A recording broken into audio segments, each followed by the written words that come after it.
At a pub, Sipho asked Themba while pouring a drink for him, said, "Tell me, my friend, is this glass half full or half empty?" Themba drinks the content and then replies, "First of all, Sipho, my friend, tell me, am I half drunk or half sober?" Good evening and welcome to Opportunity Tuesday on Talk with Rams Live. There is one thing I can assure you about this broadcast.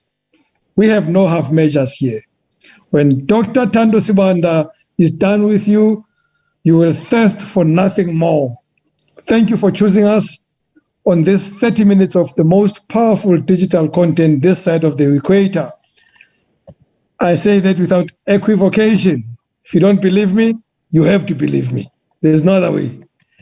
We are live on Facebook, on YouTube as Talk with Rams Live. As you know by now, on Instagram, we are live. However, on that platform, you don't get to see the beautiful face of Dr. T. You can only see me. You can hear him.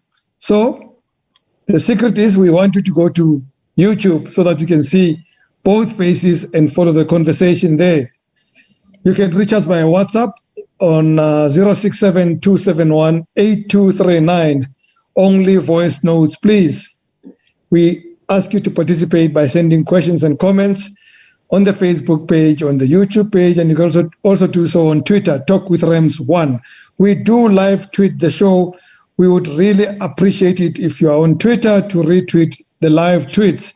Non-Tobacco works so hard to follow Dr. T as he races on to capture what he says and put it on Twitter as he says it. It's not an easy job at all. So please humor her.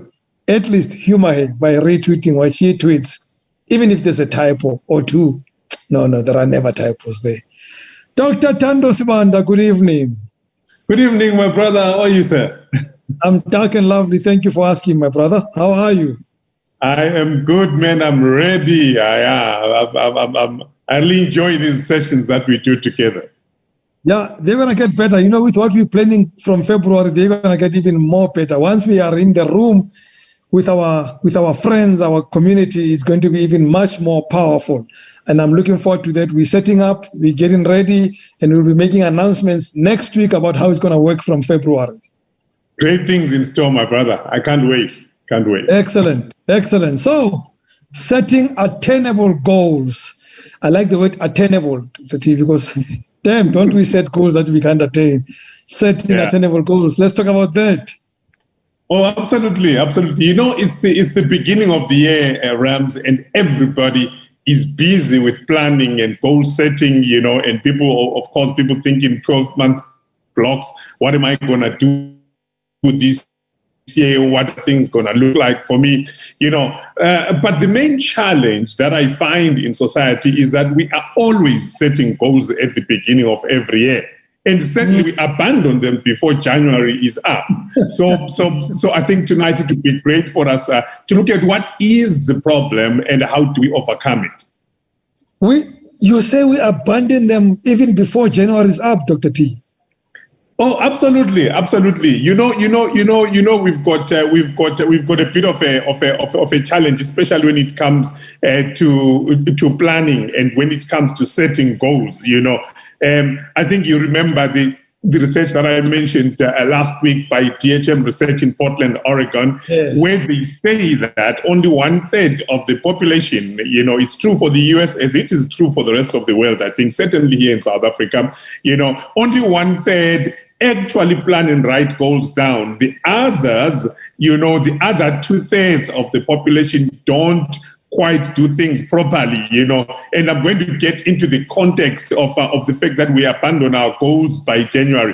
You see, that other group, that other 2/3, that's the one that we need to help. That's the one that we need to shift. You know, I think that's very important. Is it because we are emotional and maybe even impulsive in our planning, Dr. T? Oh yes. That's one of the main reasons. In fact, when you look at the other 2/3 that I'm talking about, which is really the majority of our society, it doesn't necessarily, in all fairness, it doesn't necessarily mean that people don't actually plan at all, or they never make an effort to pick up a pen, right? It's just that there is a challenge with their planning process and their planning understanding and their planning execution, so much that the process and the framework at the end is almost as if there was no plan, and the plans are are abandoned very quickly. The main thing there, Rams, is the fact that planning for one's life cannot be an emotional action, as what happens, mostly on New Year's Eve. Highly emotionally charged moment, ephemeral, it's temporary, but there's no viable framework about it except the home fuzzy of saying, you know what, I've made it from one difficult year into the next year. So that nice emotional feeling makes you look up and say, well, this year I promise I'm gonna drop some weight. This year I'm gonna buy the Maserati. This year, I'm gonna move out of this and do that. But the challenge with a decision that's made in the emotion of the moment is that come January right now, the year is kicking in, there are bills and hills to be sorted out, reality starts to kick in. The emotion in which we made the plan or the goal departs from us, it leaves us, and so the individual is left exposed. The emotion has gone, and now you are looking at the difficulty of attaining that goal in front of you, but there is no individual buy into the goal because the emotion has gone on which the decision or the goal was based. And so we find that we very quickly abandon our goals. I'm sure you remember that song by Doris Day, from the 1956 movie, by Alfred Hitchcock, the one that says, "Que sera, sera," whatever will be, will be. Yes. The future is not ours to see. So a lot of us get into the "Que sera, sera" mindset, and we get stuck there. And years roll on, and we are stuck in that "Que sera, sera" mindset. The "Que sera, sera" mindset, Dr. T, sounds so defeatist to me. It sounds as if we're giving up control over what can be achieved to something else. Like it's not in our hands. Oh yes, absolutely. I remember speaking to one colleague of mine, and this was last year. It was in March. I'm like, man, how is it going? He's like, I've written this year off already. I'm going to start again next year. I said, but it's only March. He's like, yeah, it's just bad. I've written it off. So that's the "Que sera, sera" mindset. You actually effectively say whatever will be this year, but I have literally just given up. Again, if you do an assessment of the levels of hope in the nation, and you see that in terms of people's responses on social media, people's responses in terms of some of the systems that are being introduced, you can realize that there is a corporate sense of hopelessness in most people, where they are saying, you know what, we just need to survive. Whatever will be, will be. You are right. It is, in a sense, defeatist, but it's also sad because when it comes to planning, that is something that we can do using our heads. So it doesn't even have to be bogged down by circumstances. So then, Dr. T, what is the importance of mastering the skill of goal setting and goal attainment? I think there, Rams, it's important for us to understand that the ability to set goals and make plans for their accomplishment is the master skill of success. We need people to understand this. The ability to set goals and make plans for their accomplishment is the master skill of success. There is no other formula to success, that is as viable as the ability to make plans, right? And then to set goals and then create a platform for those goals to be attained.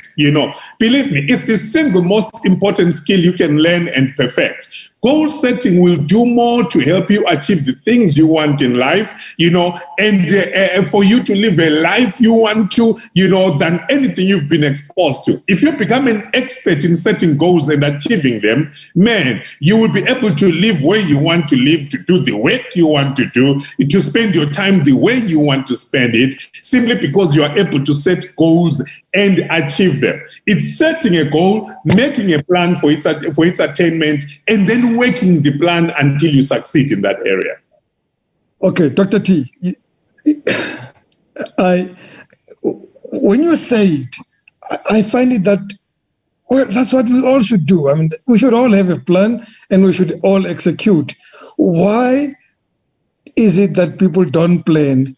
And why is it that we don't set goals that fit, that are harmonious, with what we want to achieve? Absolutely. I think one of the key challenges there, Rams, is that we need to shift the mindset of our people once and for all before we actually communicate the skills. Because if you can cast a skill or you can teach a skill to a mindset that has not shifted, you have effectively missed an opportunity to help someone. There are 5 reasons why most people don't plan or set goals. I think we need to really get into that and be very clinical so that people can realize, you know what, I need to shift something in my head. You can't get out of the behavior what the mind has not bought into. If I wanted $1 million right now, even if you had it in your bank, it doesn't mean that you are going to give me that money. I can't access your bank account until I've accessed your mindset to say, you know what, investing in Dr. T is a viable thing. So you must always reach the mind before you can get anything out of the behavior. And I think that's very important. Let's help the people today. Okay, so for today, Dr. T, even if we end up with only these 5 reasons why people don't plan, I'm fine with that. We can then move on to other things as we go forward. It's still early in the year. So, number 1, what is the first reason why we don't plan or set goals? All right. Let me give you a disclaimer. I'm gonna step on some toes tonight. I hope you are fine with that. As opposed to when, Dr. T? Okay, fine. I'm good with it. Let's go for it. Right. Okay. So the first reason, Rams, is what I call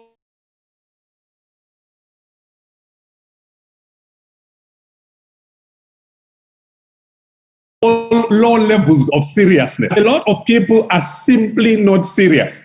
And I call this the curse of the 21st century, the casual life approach. A lot of people are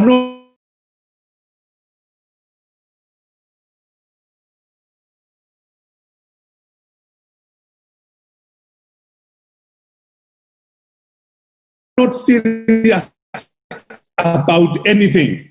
After that person decided to, I'll give you N who produced this amazing song, this dance song. The young, is it from Limpopo? What's it? And I remember reading somewhere where he said, you know what? At his work, there is a track record of somebody who works hard, who is serious about what he does. So this is not somebody who stumbles into success, but this is someone who's very serious about their craft, who's very serious about creating something that can transcend cultural barriers, local barriers. It's someone who's very, very serious about what he's doing. So you find that successful people are very serious about what they do. Their agenda, their routine, they hold that very, very dear, and you can't shake them off it. So until someone becomes completely and totally serious about their goals, nothing can really happen. Remember, your mind must cross what Jeffrey Moore calls the chasm. It must cross that chasm, from just casual approaches into seriousness. And this is a goal. That's what we call a decision. At that moment, you have decided.